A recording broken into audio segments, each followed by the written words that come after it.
Cotton king studio मधून तुम्ही पाहत आहात एबीपी माझा। ब्रेक नंतर बुलेटिन मध्ये आपले स्वागत आणि आता एक नजर हेडलाईन्सवर। Headlines brought to you by Chitale बंधू।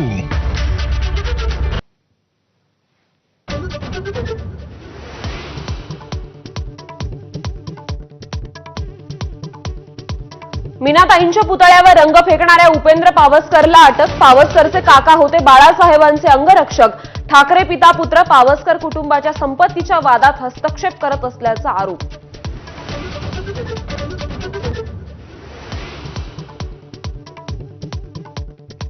सोबत येईल त्याला 100% साथ द्या। शाखा प्रमुखांच्या बैठकीत उद्धव ठाकरेंचं आवाहन। मनसेसोबत युतीची चर्चा सुरू असल्याचंही वक्तव्य, तर परत आलेल्यांना उमेदवारी देणार नसल्याचंही स्पष्ट।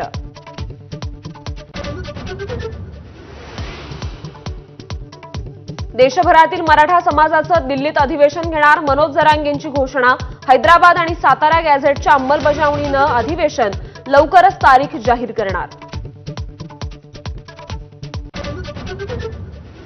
त्रिभाषा सूत्रासंदर्भात वेबसाईट तयार करण्याचा समितीचा निर्णय। वेबसाईटच्या माध्यमातून जनतेला त्रिभाषा सूत्रावर आपलं मत मांडता येणार।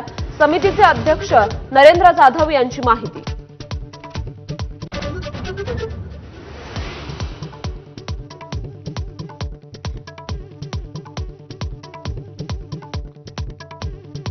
हैदराबाद गॅझेट लागू करण्याच्या सरकारच्या निर्णयाला आव्हान दिलेल्या याचिकेवर आज पुन्हा सुनावणी। 2 सप्टेंबरचा शासन निर्णय रद्द करण्याची याचिकेतून मागणी। विनोद धोत्रे यांनी दाखल केली होती याचिका। नाशिक महापालिकेत गेले असताना गिरीश महाजनांना कंत्राटदारांचा घेराव। आम्ही भाजपला मदत केली पण भाजपमुळे बेरोजगार झालो, अशी कंत्राटदारांची तक्रार। पूजा खेडकरच्या आईवडिलांचा 4 दिवसांनंतरही थांगपत्ता नाही। ट्रक क्लिनरच्या अपहरण प्रकरणात शोध सुरू। अद्याप पत्ता का लागला नाही, सवाल उपस्थित।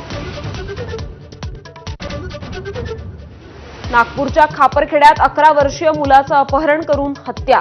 मृताच्या वडिलांना शेतीचे पैसे मिळणार असल्यानं खंडणीच्या मागणीसाठी शेजाऱ्यानं अपहरण केल्याची माहिती। अभिनेत्री दिशा पाटनीच्या उत्तर प्रदेशातल्या घरावर गोळीबार करणाऱ्यांचा खात्मा।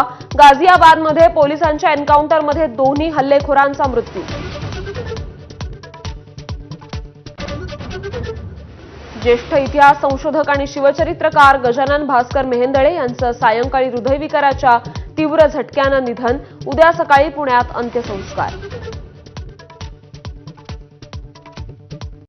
Headlines brought to you by Chitale